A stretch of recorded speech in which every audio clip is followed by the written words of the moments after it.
Hello everyone and welcome back to another Strategoid guide. You've been asking for it, possibly from the first day I uploaded a video, and now it's finally happening. We're diving into the Alarith portion of the LUMINETH roster, and of course we're starting off with the Alarith Stoneguard. If you've got some cool Alarith stories to share, please do so in the comments below, and feel free to join our Discord. I'm proud to say that we're a tight group of very enthusiastic people there, and there has been some very high quality content about tactics recently. So thank you all those who subscribed and are already contributing to that, and welcome to all those who are looking forward to joining. But first, let's take a look at our Stoneguard buddies. We'll go through their war scroll and abilities first, and then we find out which roles they can fulfill in different army builds. We'll look at positioning, nations and loadout in the basic tactics section, and round off with some tips and tricks on how to make them extra killy or extra tanky. Let's dive right in. When we look at their stats, the first thing we notice is that Stoneguard are slow. Just imagine dragging around a massive hammer and an ornamental cow face on your head. Jeez. They have a 4+ save, which should probably be a 3+ lore-wise, and you can kit them out with either a stone mallet or a diamond pick hammer. Both weapons hit and wound on the 3+ and do almost the same damage. We'll get into that more later. Their banner bearers and champions can be armed with smaller stratum hammers, which you usually don't want, to be fair. There's only 2 notable abilities on their war scroll, but the Stoneguard are also Alarith units, and gain 2 special rules from that. We included those rules here as well. The first general Alarith rule is called Enduring as Rock. The text in our battle tome is much more complicated than is shown here, but it basically boils down to this. Alarith units can adopt the mountain stance, and when they do, they treat -1 rend attacks that wound them as having no rend. This is obviously a very strong rule and the main reason why you'd want to bring Alarith units in the first place. But it's important to see the distinction here between this rule and the rule from Ossiarch Bone Reapers, for example. Alarith units don't reduce the rend by 1, but they just ignore -1 rend. That means that -2 and -3 rend will still go through you like a knife through butter. The last general Alarith rule is called Tectonic Force.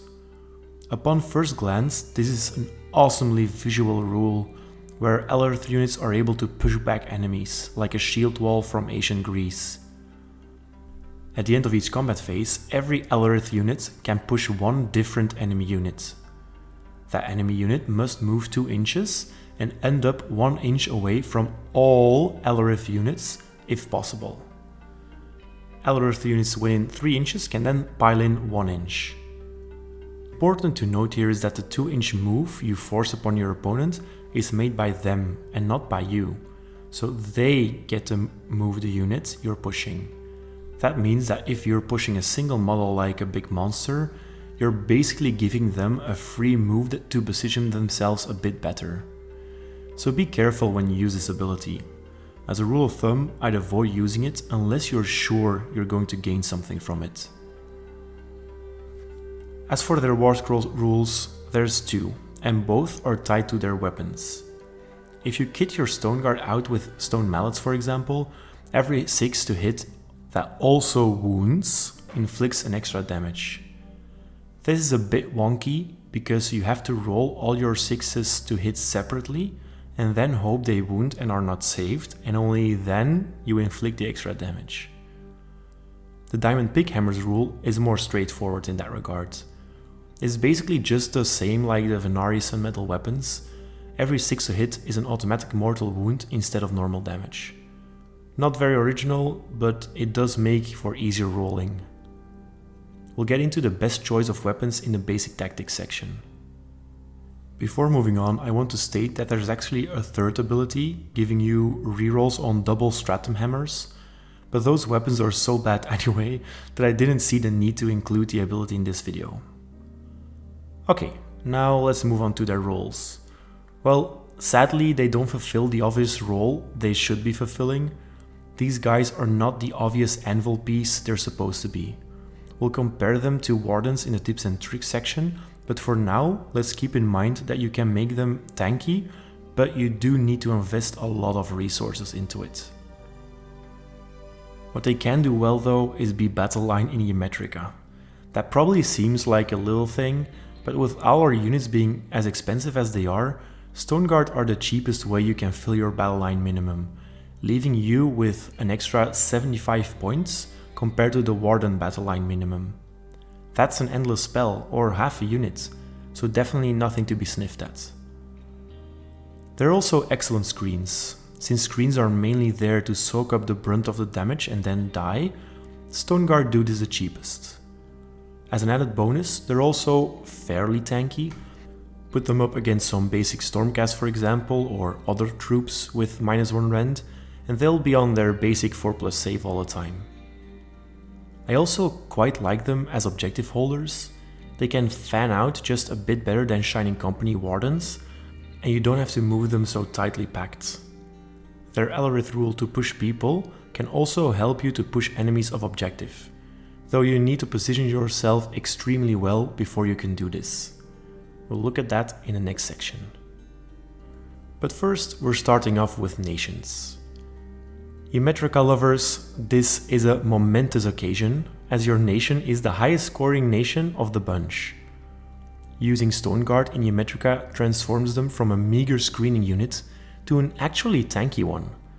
They ignore -1 and -2 rent in that nation, and there's a lot of unit synergy to be found in Geometrica builds. You'll benefit greatly from having a Mountain Spirit nearby or even a Stone Mage. The other nations don't give any major benefits to the Stoneguard, which doesn't mean you shouldn't take them in those nations of course. It's just that they don't enhance the Stoneguard's War Scroll. Sire, for example, is still alright because of the double quartz, but in my experience, minimum Stoneguard units tend to die before you can even use their double quartz. You could of course double up on quartz in the same phase with the Sire command, but that's basically the same thing as using Auto Defense.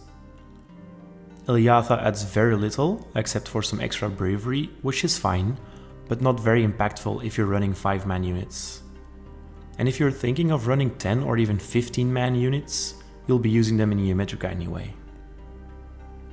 Zytrek doesn't add anything to the Stoneguard, as they're not wizards. Having a pre-game move with a 4 movement unit in Alumnia isn't a wise resource investment either. Helm adds extra shooting attacks, of which the Stoneguard have none, so there's no benefit from being in that nation either. So if I were to summarize this slide, I'd say this. If you're using Stoneguard as a cheap screen, do it in any nation. If you actually want them to do anything of note for you, you need to put them in Geometrica. Alright, let's look at positioning them next. When you're screening, remember they don't need to be in Shining Company like Venari units. Screen with minimum sized units that don't need to stay close to each other and fan them out as widely as possible. When screening, it's probably also good to keep a 4-inch distance from the unit you're protecting, just in case there's enough damage coming through so that your opponent could pile in 3 inches and still attack that protected unit with 1-inch weapons. When you're zoning objectives, you're following most of the same basics here, but instead of protecting a unit, you're protecting an objective. Usually, you want to arch your screens a little bit, to cover more ground and defend from charges to your flanks. If you're leaving your Stoneguard bases just inside 6 inches of the objective, you still hold it and your opponent should not be able to get to it with pile-ins. If they are though, possibly because they're a big unit, you can always try to push them off with Tectonic Force. Before you do so though, just have a quick measure. They can choose the direction in which they move those 2 inches, as long as they stay 1 inch away if possible. So they might use that move to get more bodies on the objective instead of less. If Games Workshop ever rewrites our book, and they might have already, I sure hope they're also looking at this rule, as it's so flavorful but not at all useful. To round off our basic tactics section, let's talk about arming your Stoneguard units. Obviously you want a champion called the Seneschal. for command abilities and such, but don't fall into the trap of arming him with stratum hammers. Even though double hammers are somewhat comparable to other weapons in damage output, it's just going to slow down your game. Also, don't equip them with a banner if you're running minimum sized units. Rerolling bravery on a 5-man unit is usually not worth it. It is quite practical in bigger units though, so definitely bring one for your big blocks of Stoneguard, if you're brave enough to play them like that. The kicker is their main weapon though, stone mallets or diamond pick hammers. Well, first of all, let me say it doesn't matter that much. Stoneguard damage is not very impressive without a lot of help, and you should probably not be wanting them to be your main hammer piece anyway. The irony of that sentence doesn't escape me, by the way. But if we compare the damage statistics, then you can see that on average, they almost inflict the same amount of damage. The only difference being that stone mallets have a higher damage cap, with them potentially inflicting double damage on every attack, while diamond picks give mortal wounds and are therefore better against higher saves. And not to mention, much easier to roll. So if you really want an answer to the weapon conundrum, I'd say this. Go for diamond pick hammers. They're more straightforward to use, easier to roll damage for, and in a high save meta like this one, they'll usually serve you better. If you've already glued them with mallets because you like the look of them or whatever, don't feel bad though. I tend to use them with mallets myself for the off chance that I can put them up against a likewise smallish screen and smack that down. Now for the tips and tricks. No fancy and imaginative names today, just clear headliners. We'll look at how to make the Stoneguard the anvil they always should have been, and then also take a peek at how to make them put on some hurt. Lastly, we'll compare them to Wardens in both of those categories and see who comes out on top. Now, if you want to make these guys an actual anvil, you'll need to invest quite a bit of resources. Put them in Eumetrica for a start, since then they'll be ignoring Rend 2 attacks on top of ignoring Rend 1 attacks. Then you'll also want to crank up their save. Think Ala Defense and Aether Quartz of course, but also Mystic Shield. If you can get them next to Mystical Terrain for a 6+ ward, or in a 5+ ward bubble from our spellcasters for example, then you're really talking. Add the -1 to hit from a Mountain Spirit or Avalanor on top of that, and they're much harder to shift than a block of Wardens. You can put them up against Stormdrake Guard for example, and apart from their shooting attacks, they won't have an easy time chewing through your Stoneguard like this. If you want to dole out some pain though, you need to bring big units and a lot of extra support. Bring a unit of 10 or even 15 if in Eumetrica. Have a Stone Mage wholly within 12 inches to increase your rend by 1 and have Avalanor at D3 attacks. Do note that you can choose the same Stoneguard unit for that ability, so you're potentially looking at an extra 3 attacks per model. For a unit of 15 Stoneguard that costs 360 points, you're looking at up to 60 attacks from that unit alone. Remember though that they're only 1-inch range weapons until we get a new battle tome, so it is unlikely that you're getting all those guys into combat anyway. Okay, so here's the sad part.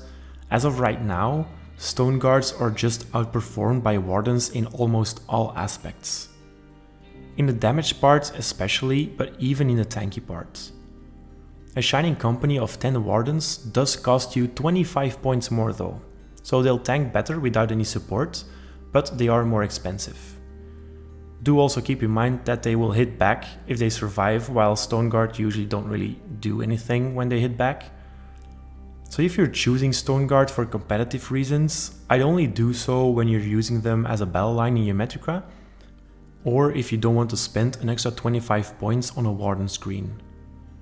In all other cases, it's probably best to look elsewhere. We're all eagerly awaiting the day that Stoneguard become the stars they're supposed to be, and I honestly feel like they still have some place in our competitive lists, even outside Eumetrica, but right now they're just a cheap screen in my tournament lists. And on that note, we've reached the end of this video. Hit that like button if you want Stoneguard to become the gods of tanking and pushing people off objectives. Share and subscribe if you enjoy our content. We're having a blast making these videos for you guys, and personally, I'm looking forward to expanding the channel. My goal's setting up for battle reports, but we need some more cash flow for that first. So your comments, likes, subs really help out in getting our channel noticed and maybe someday yielding some cash to invest in a camera and decent lighting. But for now, let us know what video you want us to make next, and we'll see you there. Cheers.